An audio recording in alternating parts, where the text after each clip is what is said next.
ঠিক আছে, এটার কারণ কি আপনি একটু ব্যাখ্যা করবেন যে মানে এটার কেন? কারণটা হচ্ছে গিয়ে দেখেন, আমার আমি জানি না উনি কি মনে করেন, কিন্তু আমি এটা সম্পূর্ণ আমার ব্যক্তিগত হুম, ধারণা থেকে বলছি যে বাংলাদেশে এই মুহূর্তের বাংলাদেশের একটা পারসেপশন হচ্ছে গিয়ে যে বিএনপি সবচেয়ে বড় দল। হুম, সত্য কি মিথ্যা আমি জানি না, কিন্তু এটা ওয়াইডলি অ্যাকসেপ্টেড।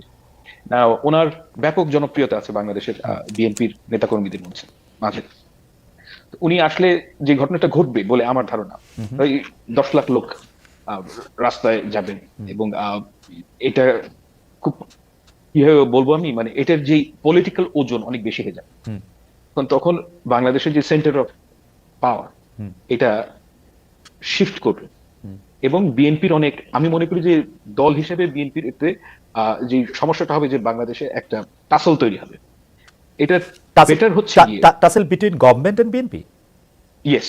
ওকে, ওকে, ওকে, জি কন্টিনিউ করুন। কারণ হচ্ছে গিয়ে গভর্নমেন্ট মানে আমি শুধু মানে ইউনূস সাহেবের কথা বলছি না, আমি বলছি যে গভর্নমেন্ট একটা বিশাল মেশিনারি। হুম, হুম, তখন ওইটার মধ্যে তারেক সাহেব আসলে ওনার যে ওজন, হুম, পলিটিক্যাল ওয়েট বলছি আমি, হুম, হুম। সেই কারণে একটা টাসল তৈরি হবে। এটা অ্যাভয়েড করাটাই ভালো আমার কাছে মনে হয়। কারণ বাংলাদেশ এখন যেই পর্যায়ে দিয়ে যাচ্ছে, আর একটু সময় নেওয়া উচিত, এবং ওনার না একটু, ইলেকশনের আগেই আসা উচিত। না জনাব সালাম একটু বোঝার জন্য যে যে টাসেলটা তৈরি হবে এবং যে মানে ভর কেন্দ্রের যে পরিবর্তন, সে কিন্তু সেই ভর কেন্দ্রের পরিবর্তন তো অবশ্যই মানে মানে জনাব তারেক রহমানের পক্ষেই যাবে, তাই না? উনি একটা জি, পলিটিক্যাল পার্টির একটা বড়, তো জি। এইটা তো পৃথিবীর সবাই চায়। জনাব তারেক রহমান এটা কেন চাইতেছে না? মানে ইউনূস সাহেবের চেয়ে উনি গুরুত্বপূর্ণ হয়ে উঠবেন, এর চেয়ে মজার কি আছে? এটার অনেক, আমি আসলে ব্যাপারটা কি জানেন, হ্যাঁ, আমি রেসিপি ফর ডিজাস্টার হচ্ছে কি কারোর কাছে হুম, অথরিটি নাই কিন্তু রেসপন্সিবিলিটি আছে, ওকে, কিংবা ভাইস ভার্সা। হুম, হুম, হ্যাঁ, তো যার রেসপন্সিবিলিটি তারই অথরিটি থাকা উচিত। ওকে, ওকে, এখন এই মুহূর্তে তারেক সাহেব যখন আসবেন হুম, হুম, ক্ষমতায়, আমি বলছি মানে বাংলাদেশে যখন আসবেন, হুম, তখন যে ঘটনাটা ঘটবে যে সবাই তার দিকে তাকিয়ে থাকবে। বুঝতে পারছি। এবং এই কারণে একটা জন আকাঙ্ক্ষা, মানে গভর্নমেন্ট এবং বিএনপির মধ্যে একটা টাসল তৈরি হবে। এটা ছাত্রদের জন্য ভালো না।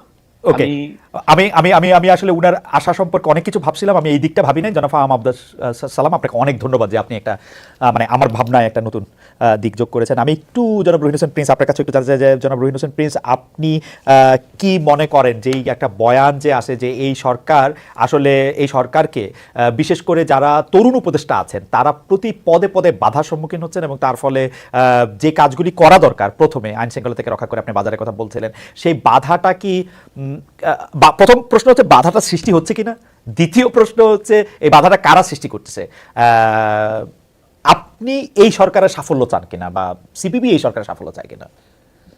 আচ্ছা, প্রথমে আমি একটু ছোট ছোট করে বলি। আগের প্রশ্নটার এক দুই সেকেন্ডে উত্তর দিয়ে দিই। আগে যেটা আপনি বলেছিলেন, জি, আমার ধারণা যে একটু মনে রাখবেন, অন্যদের থেকে যারা মুক্তিযুদ্ধকে, প্রধানত নিশ্চয়ই শেখ হাসিনা তো মুক্তিযুদ্ধকে ব্যবহার করেছে তার স্বৈরাচারী ক্ষমতা রক্ষার জন্য, সেটা হুম, অন্য আলোচনা। হুম, কিন্তু যারা মুক্তিযুদ্ধকে পুরো নাকচ করে দিতে চায় এবং যারা বাংলাদেশের বামপন্থার উত্থান চায় না, তারাই কিন্তু বিশেষ করে সিপিবি কে নানা সময় বিতর্কিত করতে চায় এবং বিভিন্ন জায়গায় তারাই উস্কানি দেয় বলে আমাদের ধারণা। এটা প্রমাণ আমরা দিন দিন পাচ্ছি। গেল এক নম্বর। এবার আমি আসি আপনি এখন যেটা বলেছেন। হুম, আমি শেষ প্রশ্নের উত্তর দিয়েই প্রথমে যাই। দেখুন, এটা তো একটা অন্তর্বর্তীকালীন সরকার। হুম, আমরা এই সরকারকে খালি বলি যে আপনি মনে রাখেন আপনি অন্তর্বর্তীকালীন সরকার, আপনি কি কাজ করবেন এখনো সুনির্দিষ্ট করতে পারেন নাই। রাজনৈতিক দলগুলোকে আস্থায় নিয়ে সেটা সুনির্দিষ্ট করেন এবং আমরা অবশ্যই সেই কাজের সাফল্য চাই। কিন্তু অন্তর্বর্তীকালীন সরকার তারা যদি বিতর্কিত কাজ করে এবং অধিকাংশ রাজনৈতিক দলগুলো যে আকাঙ্ক্ষা পোষণ করে তার বাইরে যেয়ে যদি অন্য কিছু করতে চায়, তখন তো আমাদেরকে অন্য ভূমিকা নিতে হবে। আর কথা যেটা আপনি প্রথমে বলছেন সেই পয়েন্টে হচ্ছে যে দেখুন, আপনি যে বললেন যে তরুণরা কাজ করতে যে বাধাগ্রস্ত হচ্ছে, আমি আসলে জিনিসটা সেটা মনে করছি না বা বুঝতেও পারছি না কেন। এবার আমি আর একটা আপনাকে একেবারে কংক্রিট উদাহরণ দিই। আমরা এই সরকারের আমন্ত্রণে প্রথম দেখা করলাম 12ই অগাস্ট। হুম, 8 তারিখে ওনারা হুম, ওত নেওয়ার পরে আমরা যখন উনি অল্প সময়ের জন্য অন্য কথা হলো, তখন আমরা যখন দু একটা কথা বলছিলাম, আমি তখন একজন উপদেষ্টা আমার এই বাঁ দিকে বসা প্রধান উপদেষ্টার সাথে আমার যখন কথা হচ্ছিল, তিনি টেনে নিয়ে বললেন যে প্রিন্স ভাই, আপনারা তো অনেক আলাপ আলোচনা করেন, চিন্তা ভাবনা করেন, তা আমাদের এই সরকারের কাজ 7 দিনের কাজ কি হতে পারে, 30 দিনের কাজ কি হতে পারে, 100 দিনের কি কাজ হতে পারে, যে আপনারা যদি একটু পরামর্শ দেন আমরা দেখতে পারি।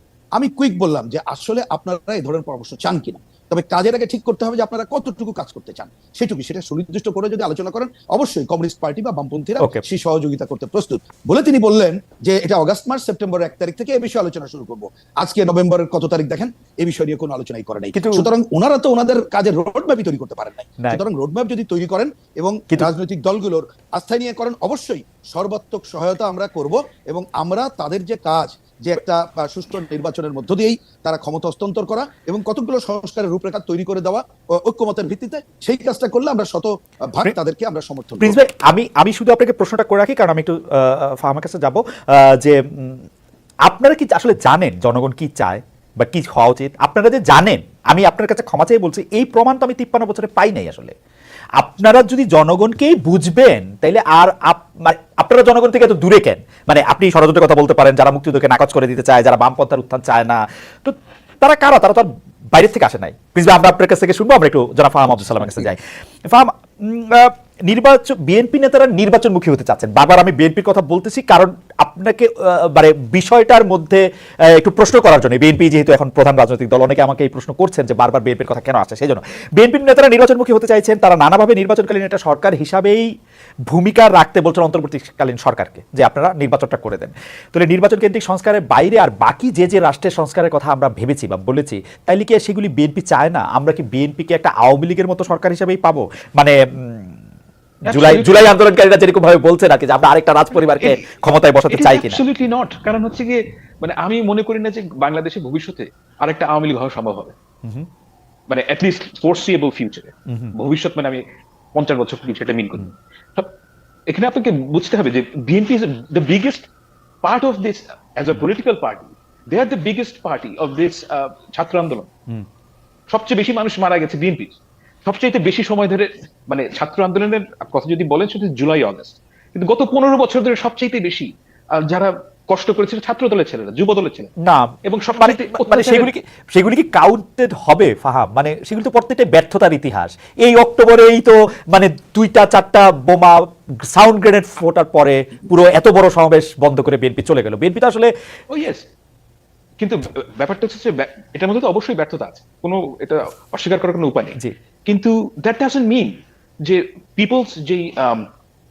পিপলস ম্যান্ডেট এখানে আসছে না।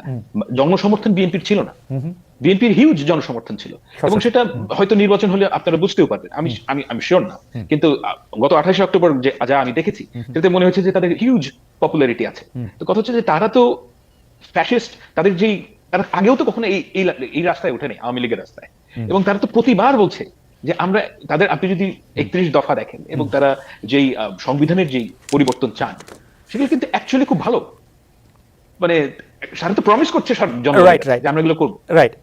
কিন্তু আমার প্রশ্নটা অন্য জায়গায় ফাহাম, মানে রুবিন ভাই আমাদের শুনতেছেন, আমার প্রশ্নটা হচ্ছে যে ছাত্র জনতার যে এই মানে যেটাকে বৈষম্য বিরোধী ছাত্র আন্দোলনকে, যেটাকে নেতৃত্বের কথা বলা হচ্ছে, প্রফেসর ইউনূস বলেছেন যে ছাত্ররা আমাদেরকে চাকরি দিয়েছে, ওইটা যদি ধরে নিই যে ওদের এই আন্দোলনটার মধ্যে সবচেয়ে বড় দল বিএনপি, আপনি এখন বলছেন, অনেকে বলছেন যে আমাদের সবারই তো অংশগ্রহণ করতেছে, আমরাও দাবি করছি আমাদেরও কিছু কিছু কিছু কিছু জিনিস ছিল, আমরা এটা বলছে, কিন্তু আসলে তো নেতৃত্বটা, বুকের রক্তটা, পুলিশের মুখের ওই কথাটা যে একটা মরে একটাই মরে, আর তো কেউ যায় না, এটা তো গত 15 বছরে আমরা না দেখছি সিপিবি থেকে, না দেখছি বিএনপি থেকে। মানে এই ক্রেডিটটা তো ওদেরই দিতে হবে, মানে এটা দিতে হবে না ওদের ক্রেডিট। অফকোর্স ক্রেডিট তো তাকে দেওয়া হচ্ছেই, মানে আমি প্রথম দিন থেকে আমি বলছি যে ক্রেডিট তো তাদেরই সবচেয়ে বেশি, কিন্তু কথা হচ্ছে তাদের ক্রেডিট একক ক্রেডিট।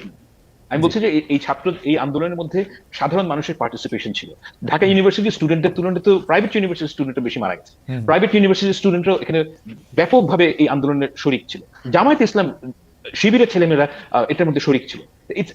পুরো দেশের মানুষ যখন একত্র হয়েছে তখনই এই আন্দোলনটা তার যে অভিষ্ট। অ্যাবসলিউটলি। কিন্তু এখন ঢাকা ইউনিভার্সিটি না প্রাইভেট ইউনিভার্সিটি, চিটং বিভাগ নাকি বগুড়া, চিটং এখন নতুন গোপালগঞ্জ কিনা, এই আলাপগুলি কি খুব জরুরি আলাপ? মানে এই বিভক্তিটাকে, মানে চিটং এর তো না, মানে এটা এই ডেলিভারিটলি আলাপগুলি কেন তোলা হচ্ছে? মানে আপনি এটাই আমি আপনাকে প্রথমেই বলছিলাম যে এখন মানুষ খুব রেগে আছে, মানুষের যে আকাঙ্ক্ষা সেটা হচ্ছে না। কারণ হচ্ছে যে বাংলাদেশের তো এই যে সংস্কারের কথা আমরা বলছি, অর্থাৎ নর্মালসিতে ফেরত আসা, এটা সময় লাগবে। এখন এই যে সময় লাগবে, এখন সবাই রেগে আছে যে তুই আওয়ামী লীগ, তুই জামাত, তুই মানে আগে কি করছিস 15 বছর, এগুলো হচ্ছে গিয়ে আমাদের যে ক্ষোভ প্রকাশের জায়গা হয়ে গেছে। এখন এখান থেকে বের হতে সময় লাগবে, এবং আমার বাংলাদেশের মানুষকে ধৈর্য ধরতে হবে। এই ধৈর্য ধরা ছাড়া কোনো উপায় নেই। না, এটা খুবই ইন্টারেস্টিং। আমি একটু এখানে ছোট করে একটু বলে রাখি, সেটা হচ্ছে যে ধরেন আমার কথাতেই বলি, অন্য কথাতে, মানে এই জুলাই আগস্ট মাসে আমরা কে কি করছি আমরা জানি না, কিন্তু আমাকে হঠাৎ করে দেখা গেল বিভিন্ন অ্যাভেঞ্জার ক্যারেক্টারে, হ্যারি পটারের চাচার ভূমিকায়, নানা ধরনের কিছু। তো ওরা প্রত্যেকটা ব্যাপারে আমার জন্য অনেক বিব্রত করছিল, কিন্তু ইদানিং আবার শুরু হয়েছে যে দেখি যে এক পক্ষ মাঠে নামছে, তারা বলতে চায় যে আপনি অগাস্টের আগে কোথায় ছিলেন, আপনাকে তো দেখিই নাই। তো এখন এই মাঠে কারা, ওই মাঠে কোন লোক, আমার এটাতে খুবই কনফিউজ লাগে। এবং আপনি নিশ্চয়ই এটা আরো, আপনি অনেক বেশি জনপ্রিয়, আপনি নিশ্চয়ই এটা আরো অনেক বেশি ফেস করেন। যাই হোক, এটা একটু বলে রাখলাম আর কি।